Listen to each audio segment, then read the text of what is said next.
Hello, everybody, and welcome back to Aftersight. I'm your host, Penn Street. And don't forget that December 6th is Colorado's Gives Day.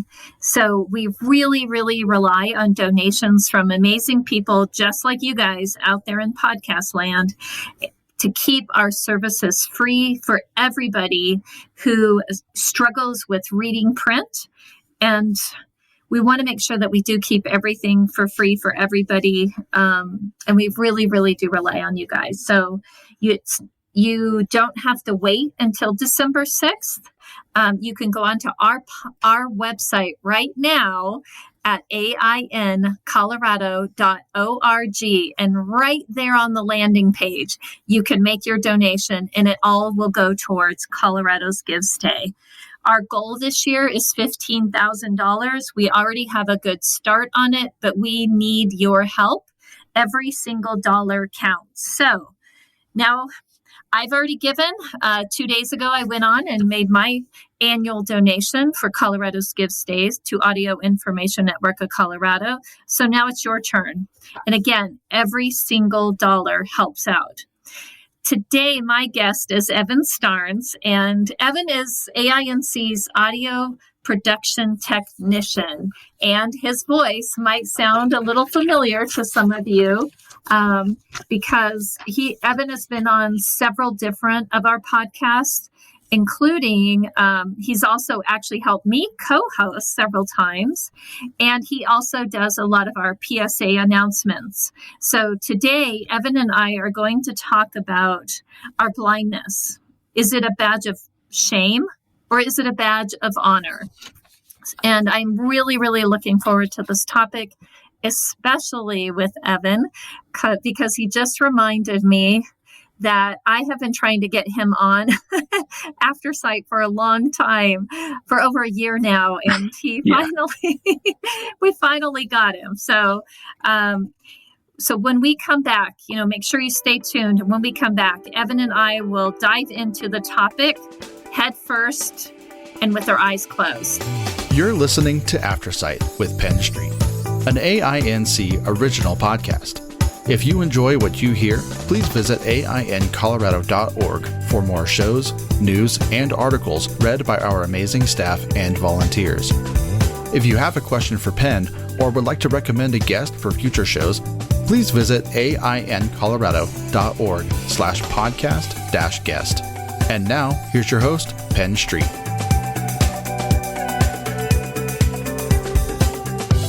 Evan, welcome to Aftersight. Hey, it's so totally great to be here. I'm kind of thrilled, not going to lie. Good. I promise everybody I do not have him duct taped to a chair. Maybe. Some secrets need to stay secret.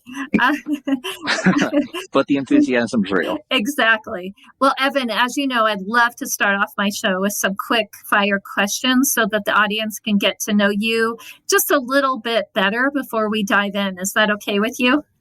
Of course. Absolutely. I'm waiting for somebody to say, no, I don't want to do that. But so far, knock on wood, everybody's agreed. I could have been here first. You could have. Evan, I know you just turned 21 recently, but would you prefer a cold beer or hot coffee?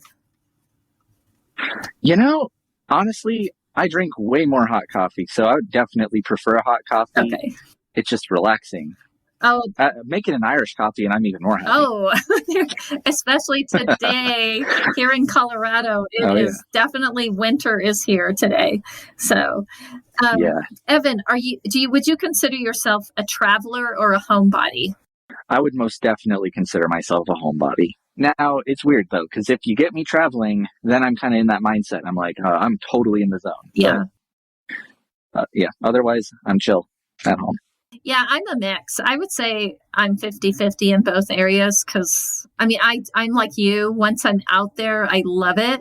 But to actually get motivated to do all the planning and everything, that part's not fun for me. No, it takes a couple friends usually. Yeah. That's usually what helps. Exactly. So, Evan, if you had a choice of winning the lottery or finding your soulmate? Which would you do? You know, I definitely pick finding my soulmate, even though I feel like I already have, but definitely would pick finding my soulmate because, I mean, money cannot buy happiness, and it definitely can't buy me love. Yeah. We'll reference a Beatles song here, one of my favorites. There you go. But soulmates are just, they can provide more than money. And money's great, but it really, I think if I had all the money in the world, or if I had lottery money, I really wouldn't be truly happy. Yeah, soulmates are hard to come by. I agree. And, I agree. Money is nice, but you can't snuggle up to money or, and the difference is a soulmate's with you for life. This money might necessarily not be. That's true. And I think, too, having that kind of money almost stereotypes you. And so. Oh, that's true. It'll stereotype you as the very rich, very wealthy, flexy kind of person that has the gold-plated doorknobs. You know what I mean? Yeah. Oh, yeah. Well, my soulmate as Moses, and I would not trade him for all the lottery money in the world. So that's where. Understandable.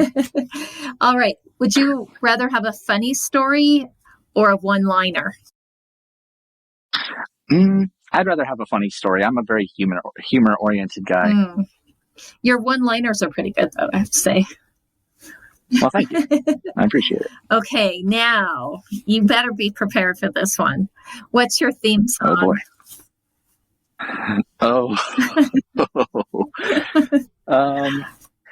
That's weird because it had been changing because I've, been trying to figure that out. But I don't know. For some reason today it's been "That's Life" by Frank Sinatra. Just because honestly, that's been the thing I've been figuring out is like what life is really like. Transitioning from being a kid to being an adult, and getting all these responsibilities. I also love that song too. But yeah, that's a good one. It's definitely not a negative. It's a very positive thing. Yeah, for sure. Yeah. That's great. Well, you can't go wrong with Frank Sinatra anyway. So, no, definitely not. Well, Evan, first of all, thank you so much for taking the time to be here because, you work at AINC, you're a student, you actually have a life outside of work. And I know you're really, really busy. And I know this time of year with school can be really stressful. And so thanks for taking the time to do this today. Well, yeah, thanks for making it happen. Absolutely. Well, Evan, I know that you were born with vision loss. Do you remember going back to that little kid when you realized that not everybody saw the way you saw? Of course, yes, it does. And I do kind of remember realizing that when I really got into like the public world, if you will. Yeah. And I got out of my little bubble, out of my house. Yes. And it was weird. It was a very weird discovery. Yeah, I know one of our board members, Cindy Vaughn, shout out to Cindy. She's she's deaf and blind. And she said it actually took her, because both of her parents have visual impairments as well as hard of hearing. And it wasn't until she actually was, I don't know if it was kindergarten or first grade, that she grasped that other kids didn't see the way she did or hear the way she did, because that's what she was surrounded with. For me, it was kindergarten. And it was actually like around a few weeks in when I was walking in the halls. And I was just kind of, walking. I don't actually remember where I was walking to. I think it was like to recess or something like that. And then this kid was just like, over here, Evan. And then I started noticing it more and more and more. And I'm like, wait a minute, they don't see me like they see everybody else. And it wasn't exactly, I mean, for a kindergarten, I didn't really care, but right. I mean, if I was older, it would have been a bit more of like a, punch in the face. Yeah. Yeah. I mean, I lost my vision when I was 9. And when I went back to school, it was really obvious. And I think what happened that probably the teachers told all the other students that when I came back, they had to be really careful, and, I was fragile and all of this because I was a total tomboy. And then when I came back to school, everybody treated me like I was this super fragile China doll. And it mentally was extremely difficult. And then also getting told, you can't do this, you can't do that anymore, and having pushed down on the sidelines, during recess or PE, those kinds of things. Yeah, that's a challenge. It's a real challenge. Yeah. I used to like go out on recess and ask if I could play, like, hey, can I play a game of tetherball? And sometimes, if they were my friends, they'd be like, sure. And we'd play a game of tetherball. But I had kids just be like, no, wow, go away. I think because they knew that you would beat them. That's probably why. Because I actually did once. Because I'm tall. I'm 5'9", in comparison to most women, 5'9" is tall. And I feel like I've been 5'9" since I was like in 5th grade. And because of that tallness, and I have really long arms, I was really good at tetherball. And so, what I realized is that I had to be really aggressive in the beginning, and I had to win right off. Because the minute the other person got the ball, I was toast. But if I had the ball, and I was really aggressive at tetherball, and I think people didn't like to play with me because I was pretty aggressive. But because you'd want them. Exactly. Exactly. So, Evan, today we're talking about sort of the mindset of badge of shame or badge of honor. Have you ever felt shame because of your vision loss? Absolutely, I have. There's been many different examples. Even, I'd say recently, as in like a year ago, I felt a little bit of shame, but it's not as bad as it used to be. But yes, I absolutely have. So what changed? What changed is honestly going and being around other blind people and really talking about it with them, and talking about how I feel very self-conscious, and how I feel kind of like my blindness should not be a weakness, but I feel like it is. And it just kind of took other people, like, seeing what other people have done, seeing other blind people with jobs and a successful career, and, living the life. Yeah. It really took that to change my mindset. Wow. I went to a training program, and that also helped me out too. Right. Yeah, I can definitely relate to that. I don't think my mom was ashamed of my blindness. I think it was more, she was just super overprotected because she was visually impaired, and she thought people would take advantage of me if they knew that I was visually impaired. But I think that sort of translated to me as shame. And then I didn't want to use a cane, and part of what changed that was my guide dog. When I finally realized I could have a guide dog, and because, with my syndrome, I can't be around dog hair. And I thought all dogs, guide dogs were labs and shepherds.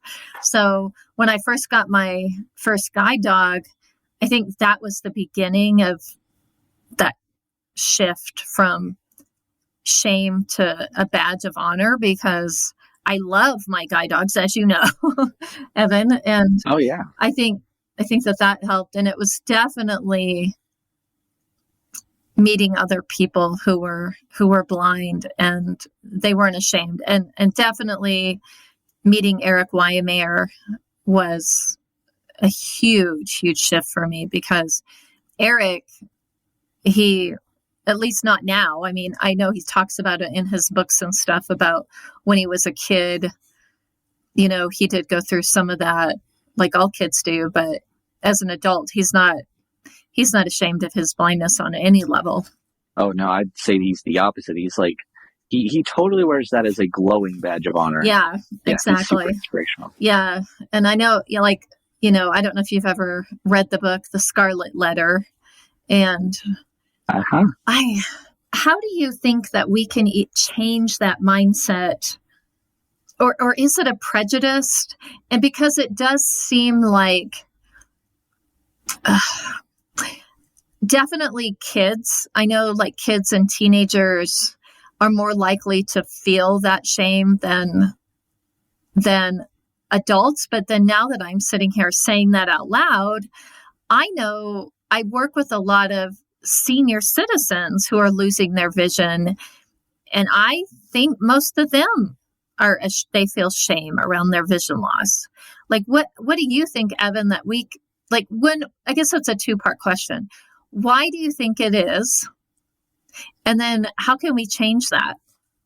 I think it's because this world is unfortunately so centered around sight. Like, literally, people do so many things with their sight, even stuff that I would never have expected, like opening a door, for instance. People look for the door handle rather than feeling for it. And honestly, I think the best way to change it is just kind of, it's just a gradual thing. You just have to show people what it's really like. You have to show people what it's like to have that badge of honor, and how it changes your life. Literally makes your life go a full 360. If you get what I'm saying. Yeah.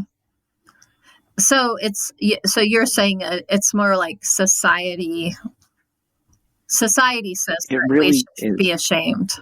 Yes, absolutely. And I've seen it on Facebook posts. I've even seen books about it where, unfortunately, I hate to say this, but like if there's a blind person in a book, they're usually like depicted as this person that's always being helped around, and even in movies. And this is something that has always busted my bust my bubble. That sounds cheesy, but it frustrates me to no end when I see movies where blind people are, they're all the same.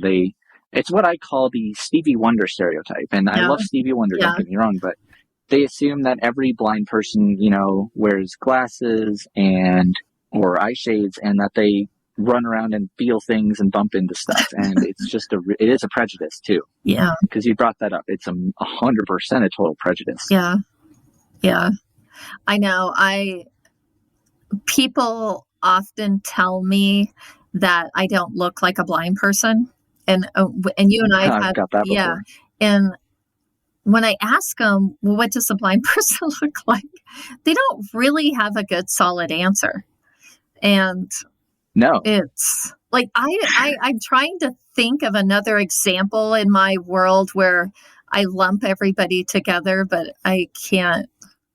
I mean, I do it with, if somebody has a very serious Southern accent, like Southern, like I think we all Arkansas accent, I will lump them together with other people that I know that have a similar accent, but it's not a negative. I wouldn't say it's a negative thing. I don't look at them as shameful. Like I guess I stereotype them, but it's not a negative thing. It's just a thing. It's a stereotype. And I think we all do that, especially with people with the Southern accent. We all kind of assume they're all that same kind of beer drinking, that type. I mean, I do the same. You can do it even based on settings. Like, for instance, I'll go into a Best Buy and I'll assume that everybody that works there is a very tech literate and very geeky kind of person. And I mean, usually, and it's Best Buy, they are, but you never know. There might just be somebody trying to get some extra money and they might not know anything about tech. Oh, so that's interesting. It's almost like a reverse stereotype, right? So you're... Yep. Yeah. Wow, I never thought about that. I never thought about that. So I'm a Lion, and I with Lions Club International, and I found out through a secret source, and I won't give the person's name away, but they told me recently that most Lions don't think that I'm actually blind, that it's just an act. Really? Yeah. And which is really, really bizarre coming from the Lions, because, they're supposed to be Knights of the Blind and all that. And at first, when this person told me that, I was like, oh, that's kind of cool. But then I'm like, no, it's not cool, because I am. And, I think it's like, if somebody said, well, Penn's not really a nice person. She's just pretending to be a nice person. Or Penn's not really a hard worker. She's just pretending to be a hard worker. So actually, I've thought about it way more than I probably should be thinking about it. If it's actually an insult, because just because I am acclimated to my vision loss, and I trust my skills and I trust the tools that I use, that this group of people don't think that I belong. It is an insult. And it is just bizarre to me when I hear things like that. And I get that a lot with Beethoven, my guide dog, is most people take it for granted that I'm a trainer. And is it something, I'm always like, is it something that I'm doing, or is it something they're seeing that's not there? I don't know. I've gotten that insult before too, and it literally is. It's just back to those silly stereotypes. They assume if they see somebody with a cane walking very confidently, with a good long stride and their head up, if they see them walking down the street, they will assume that they're impersonating a blind person. And I hate to say that there are people out there that do impersonate blind people. And yes, those people are disgusting, but that also does hurt the blind community as well, because it does cause that is honestly where those insults have come from. Mm-hmm. Is those I've heard of people that have stood on corners with a cane, and they were like selling. Well, there's an example from this book I Funny that I read back in like middle school. It was a blind guy reading, he was a blind person that was an impersonation, or he was an impersonator. Oh. Which is bad. Yeah. And he was on the street corner selling pencils, and this kid was the main character was actually in a wheelchair, and he was waiting for a taxi, and the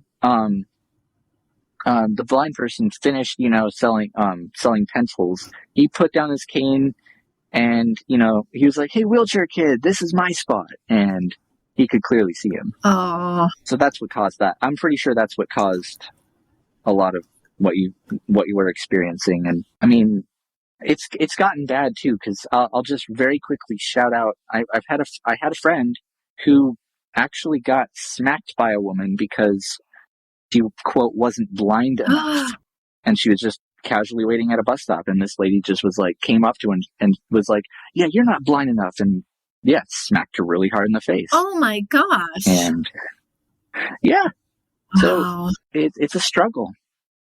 And it's really, I don't even know how to respond to it. Wow. We've talked a little bit about this, but we've talked about how, I'll be in the grocery store or, wherever, and have random people come up to me and ask if they can pray for me to heal my blindness. So it's interesting to me, because what are those people seeing? Because those people are seeing me that I'm so blind I need to be healed, while other people are looking at me going, "Oh, she's not really blind." Like, where do you think that comes from on the other person's side? I think that comes from, I don't want to say it's a biblical thing. I mean, yes, there is the biblical thing of, the blind shall see and all that, mm-hmm. But I don't know the full quote right now off the top of my head, but it kind of comes from, they see sight as, the sense to rule them all, essentially. And they think that because we lack it, that we are, I don't use this lightly, that we are broken. And I've even had that word used to me before in a church setting, I'll admit. And it really does. It kind of comes from just It could be a religious standpoint. Yeah. Obviously, they're asking to pray for you. So Right. that really kind of just confirms that in a way. Yeah, that definitely gives me flashbacks to being a kid.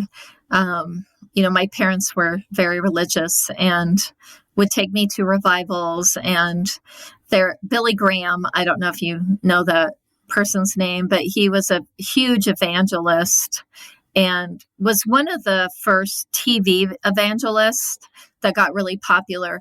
And my grandfather, and I did not know this until I was in my adulthood, my grandfather sent money every single week to Billy Graham to pray. So I would be on his special prayer list. And of course, when I was an adult and I found out about this, I was actually very angry, because you shouldn't have to pay somebody to be on a prayer list, for one. But also, I was actually very close to my grandfather, and we spent so much time together. And I never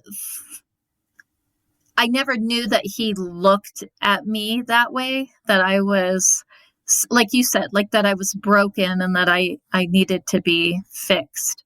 And I remember even in like church revivals, because the way the preacher would always convey it is that if you believe enough, you will be healed. Like that's, and I look back at that now and I'm like, that is really horrible to do to a child.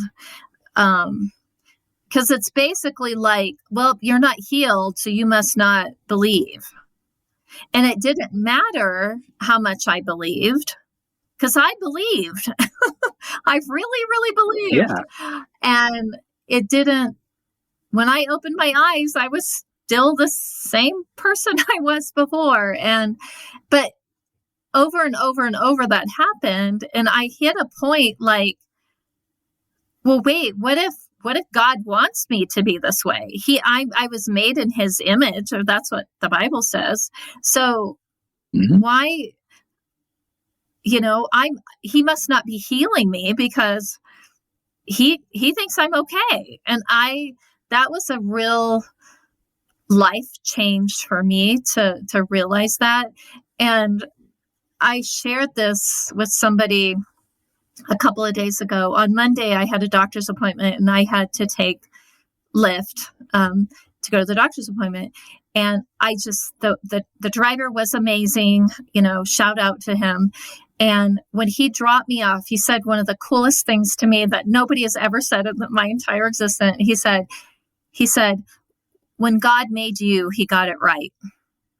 And I got emotional because it's always been the opposite, And so that badge of shame can come from so many avenues, and that just, the more we talk about it, Evan, it's like, gosh, no wonder. At the beginning of this conversation, I thought, oh, well, we look different or act different, or we have to use different tools to get around. Well, that's probably where it came from. But now that you and I are talking, I'm like, oh my gosh, it comes, like you said, it comes from the media. It comes, it comes from talking of the media. It does. It comes from media. It comes from books, and well, that's part of the media, and it comes from gossip. And I mean, there's been media that have caused protests from blind people because of how it degrades them. Yeah. And how it degrades us. It's just, yeah. And talking on the topic of that, on the topic of prayer, and the topic of how we're meant to see this world. Yeah. For a while, I did believe that I'd be healed. In fact, there was a turning point for me a while back. There was this. My dad used to work at a mall, and there was this lady that used to sell pretzels, and it was weird because I had ran into her, and she had a talking clock that she gave to me, but she prayed for me to be healed, and she had prayed that, I would just wake up the next day and I'd be able to see again. And I woke up the next day and obviously I couldn't. And eventually I kind of, started to really question if healing my blindness was really, how it was supposed to be. And I eventually started to realize that it wasn't, and that this is how I was really meant to see this world. And my mom, shout out to my mom, if you're listening, Mom, has always told me that it was a gift and that this is just the way I was meant to live. And I think honestly, that's the best way to put it for anybody that's blind. It is a gift, and you can totally treat it as it's a gift. Yeah. Yeah. That's where it kind of shifts over, right, to that badge of honor. Yep. It's because I tell people I love my life. I really do love my life. And I have my life in a large part because of my vision loss. It really did. It brought people into my life that would not be in my life if I hadn't lost my vision. And I've met some really incredible people and still do. I get to hang out with really cool people. And, do people ask you that, Evan? Do they ask you, if you could get your vision back, you would? All the time. Uber drivers and Lyft drivers, especially. And when I tell them no, obviously the reaction is shock. Because they think that, I can just get my vision back and still live my life normally. That's interesting. That is honestly a whole topic too, in and of itself. Yeah. Wow.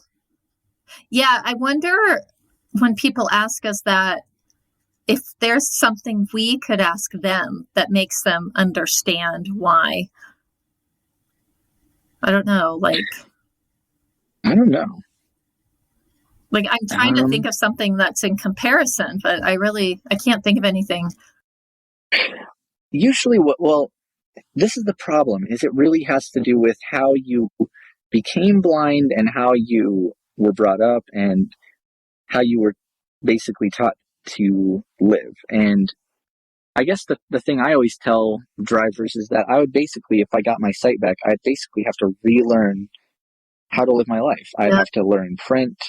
I'd have to learn what colors meant, and I'd have to learn how to use a computer without a screen reader, although probably wouldn't do that very often. Yeah. I basically have to just relearn how to live. Yeah. And it's easier to, I know how to live blind so well that it would honestly do more damage than anything. Yeah. Yeah. And I know there's been books written about that, and I think there was even a movie about that. I cannot think of them. He lost his vision. He was actually a massage therapist, and then he had surgery to regain his vision, and it actually sent him into a horrible spiral because his life, he didn't know how to live in that life. And that can be said for all sorts of other disabilities. I mean, people in wheelchairs, some people are actually, they use that wheelchair as a badge of honor, and they would rather live their life in a wheelchair than out of it. Yeah. I wonder though, is there something that you could compare with people who don't have a quote disability? What would be something, and maybe you and I don't know what that would be because we can't imagine it, but like I know with my husband, as he's getting older, he can't do photography like he did when he was younger, but it's not, I don't know. I was trying to think of something that's in comparison, but I don't know what that would be. I don't know. I thought about it as if you were born with this amazing superpower. Here's a good analogy. If you were born with the ability to read minds and then you just all of a sudden lost that ability and you used that, and that was your life was centered around that ability almost. Perhaps it's I don't know. Since you brought it up, I have been like thinking of analogies, but it is surprisingly difficult to come up with one. Yeah. Yeah. And I wonder if it's because, like as people get older, their lives do change, right? Like you change careers, you have a family, your family leaves because they grown up. Like you do go through all these changes and people adapt, but maybe it's because it happens on a slower level. They don't see it as such a big change. I don't know. I believe you're right, because I mean, life is always happening and changes are always happening, but a lot of those big life changes do take years to happen, and you can anticipate them happening. Whereas a blindness cure, I mean, yes, you can anticipate it happening, but it's like sudden. Yeah. And the thing is that, well, you can't exactly not reverse it. I mean, yeah, you could put on like a blindfold, but then you'd be ridiculed for it. Yeah. And you'd have to walk around with that. Yeah, exactly.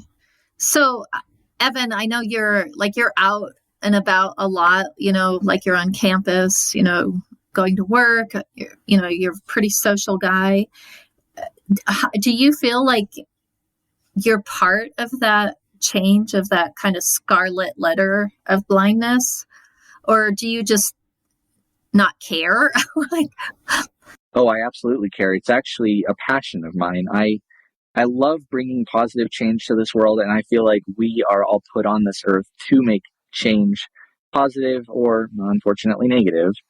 And I mean, we all can we can all leave our own trail. And so that's exactly what I'm trying to do, is leave that trail and leave that mark. And, I do go, to campus and work, but I'm not as social as I was, but I do. When I'm out there, I'm always, if somebody has questions about blindness, or if somebody does something that I don't like, I'm always trying to use that as a teaching opportunity. Do you think it is possible to change in a big way? I believe it is. I don't want to say it's not, because now it's not going to be 100% change. There's no way it's going to be a night and day change, but I believe it's possible to create at least more significant change. And perhaps that more significant change might end up balling and actually becoming bigger change. It's just that it's just not enough progress has been made to actually really see if that's possible. Yeah. It's always, I would say sad is the right word to me, when I love skiing, and I would say the majority of the time I'm skiing, I am the only blind person on the entire mountain. And that makes me sad. Or if I'm paddleboarding, I'm pretty guaranteed the only person on that entire lake that's blind. Well, yeah. I mean, to the point, even if I'm in a grocery store or something, and if there's another blind person in there, my husband, who I love dearly, he'll come running, Penn, there's another blind person. like it's Christmas, right? And I am drawn to them. I really want to go over and say, hey, how's it going? I do the same, and I kind of use it as like a status symbol. I'm like, hey, what kind of cane are you using? Are you using an NFB cane and stuff like that? I'll do the same. Okay. I thought I was the only weird one that did that. No, I actually love it, and I will often go and do it publicly. I'll go and talk to the other person about, hey, what's the how do you like the latest iOS update, or how do you like the latest note taker that's out now, or something like that, and I'll totally make it a thing. Yeah. Wow. Kind of as a petty thing, because I have had times where I feel left out, and also just as kind of I love getting to know people kind of thing. Yeah. Yeah. High school, for instance, was I can compare your analogies of paddleboarding and skiing to high school, because I went to a high school of about 1,500 students, and at least for the first and third years, I was most definitely the only blind person, the only cane user at that school. And it definitely was a bit of a hard pill to swallow, for sure. Wow. So I'd call it more of a bummer. Sorry. Yeah. But where are we? Like, where is everybody? We're not that small of a population. Like, where is everybody? We're in our subculture. Blind people. An Uber driver really put it well for me. We have a subculture that we're all kind of just comfortably hanging around in. We have each organization has their respective convention, and we all have our little social gatherings, but I don't feel like enough blind people are really getting out there and, trying to have a social life. And now you can say, oh, I'm trying, but there's the best quote I've heard from Star Wars is do or do not. There is no try. And you really do. If you really want your social life, it's not going to just, 99.9% of the time, it's not going to just come to you. You really are going to have to, like, get up, grab your cane or guide dog, open your door, step out there, and actually walk the sidewalks and just do it. And you'll be surprised at how easily it will come to you in a way. Yeah. And do you think part of the reason they're not out being social is because of that badge of shame? Absolutely. And it is really hard to get past that badge of shame. And it's really hard to just process the fact that it's not going to just magically vanish on you. You have to take the initiative. Yeah. But it is hard. I mean, it is hard. But I think there are so many things in life that are hard, right? And I just get really frustrated with couch potatoes. And I know that that's a choice and I should respect it, but it's hard for me to respect that choice. But I think maybe it's just because of who I am and who you are, and that we didn't want that as our lane, I guess. And no. Yeah, definitely. But you know what my philosophy has always been? Sorry, go ahead. No, you go. Okay, I'll just tell you, my philosophy has always been, and I've always firmly believed, that I have one life, and I choose how I want to live my life.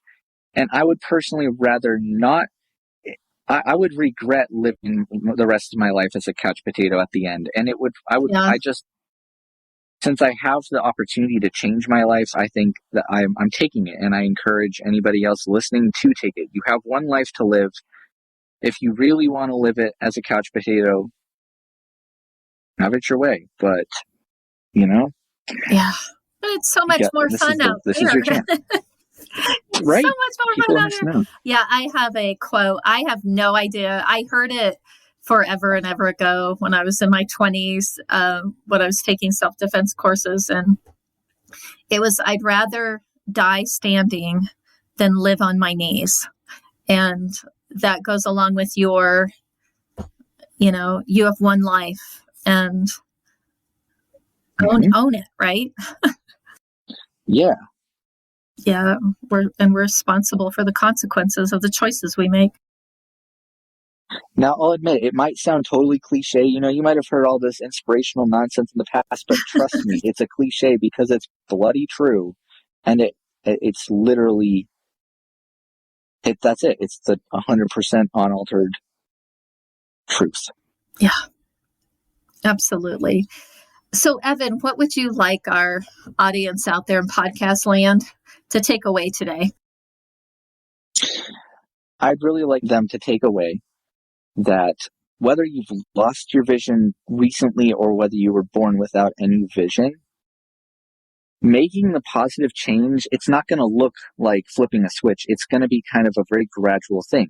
So getting out there, maybe going to a restaurant or whatever, it's going to just take it in steps. If you want to make that positive change and you want to have a better life, take baby steps, get out there for, maybe go on a walk if you haven't done that before, and then eventually step up to walk to your local gas station or whatever, and just take little baby steps and gradually just embrace the social life. And you don't even have to be that social, but seriously, getting out there, it's great for your soul, and it's great for you and everybody else, because you can be that. You don't even have to be a teacher. You can just be that light, pretty much. That's beautiful. That's beautiful. Well, Evan, what if people would like to reach out to you, maybe for some advice or just to learn more about AINC? How do they do that? Oh, sure. I'll plug my staff email in. Anybody listening, feel free to email me. And my email is Evan, EVAN, at aincolorado.org. And if I don't get right back to you, right away, rest assured I will get back to you when I can. And I'm always down to talk with anybody. If anybody needs some inspiration or just advice on, I don't like to say this too much because some people take it for granted, tech advice, I'm always here, and I love teaching people. And just, if I can be the person to, make change in somebody's life, that makes me happier than anything else, actually. Yeah, and Evan is going to be starting his own podcast in the new year. Do you want to share about that a little bit? Yes. So, for those who don't know, AINC is a volunteer-driven organization. We have over 100 volunteers that read all of our audio editions, all of our newspapers and magazines, and there are just those special volunteers that stand out above everybody else, and we nominate them as the Volunteer of the Month. We give them a special spot on their website, and we'll even have a little a web player with the latest episode of their show, where listeners can listen to their voice, and and we'll share a little story about them, how they became a volunteer.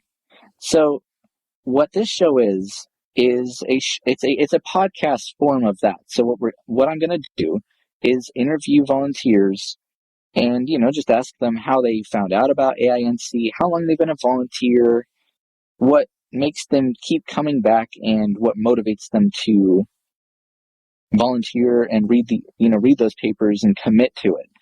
And so it's going to be a podcast all about, it gives a volunteer a chance to be under the spotlight. Yeah.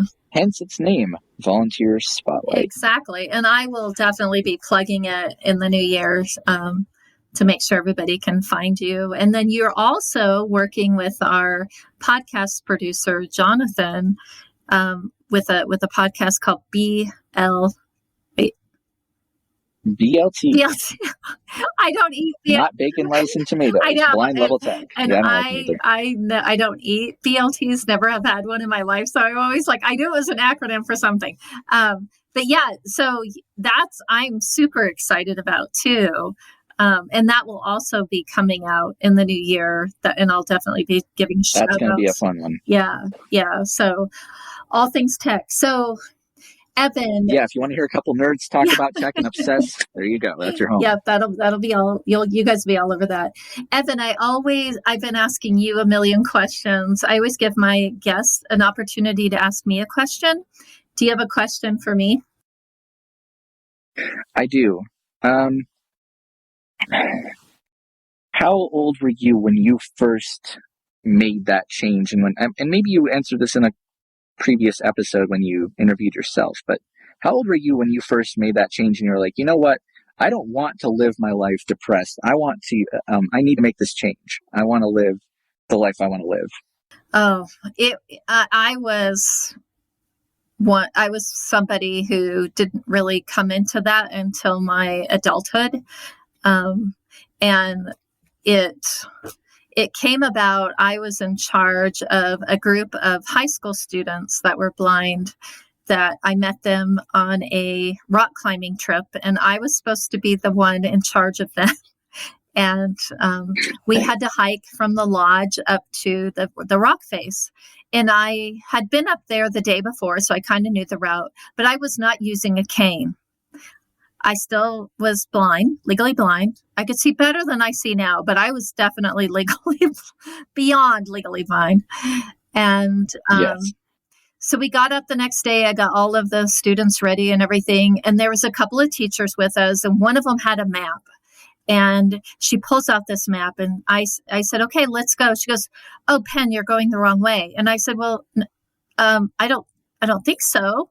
And she goes, no, I have the map here. So she said, oh, we're supposed to turn left here, or whatever it was. And so we did. Well, it didn't take very long. I was totally lost because I had no clue where we were. I'd never been on that trail before. And I was too embarrassed to say that I had gotten us lost. And so what I did is I told everybody to stop, that I was going to find a shortcut.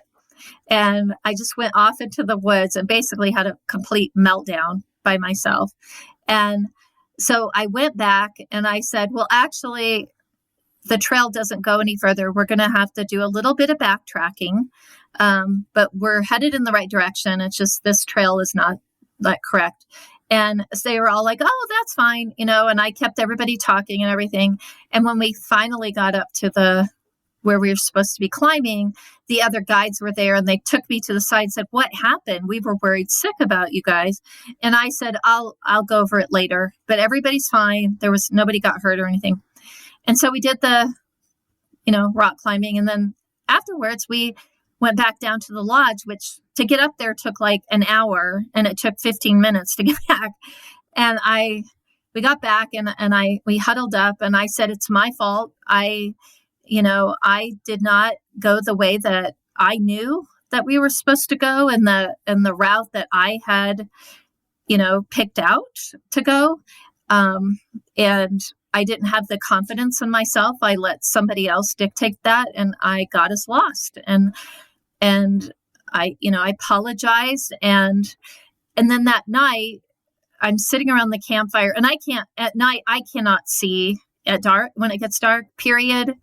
And I had done all these like crazy things in my life so people wouldn't know that. Like, I'd be like, oh, I don't feel good. I can't go out, because I didn't want to be out at night. But I had to go to this campfire because it was the last night, and they were giving, awards and stuff. And I had to go to this campfire, and I got down there, the sun went down, and then we were all supposed to head back up to the cabins. And I did not have a freaking clue where to go. And I hear all these canes, coming up the trail. I'm going to cry just thinking about it. And I just stopped, and it was the most beautiful sound in the world, these canes, because I knew that they knew where they were going, because they had these tools with them. And so I just waited till they kind of passed, and I just followed them and got back up to the main cabin. And after that, I came home and I pulled my cane out of the closet and have not been without one since. And there I was supposed to be the mentor and this leader and this guide and this teacher. Yet I was ashamed. I was ashamed to use my cane around other blind people. I mean, that's how bad it was, Evan. Wow. Yeah. And it was just, that was my turning point. Like, how ridiculous is this? That I'm ashamed of my blindness, yet I put other people's lives in jeopardy, including my own, and I give up every opportunity that I've ever been given after I was like an anti-vampire, right? The sun goes down, I can't go out, and how much of my life did I miss because I wouldn't use, and I knew how to use a cane. I've been taught how to use a cane since I was 9 years old. I knew how to use it, and, but man, being there in the dark and in the woods and not knowing where I was and hearing those canes come up the trail, that was the shifting point for me. So I'd never heard that story before. That was pretty incredible. I thought you were a vampire. You were a vampire. Yeah, exactly. Well, Evan, thank you so much for being on with me today and having this really deep dive into this conversation. I didn't know where it was going to go, but I think it went to some really amazing places. And thank everybody out there for continuing to come back to AfterSight week after week after week.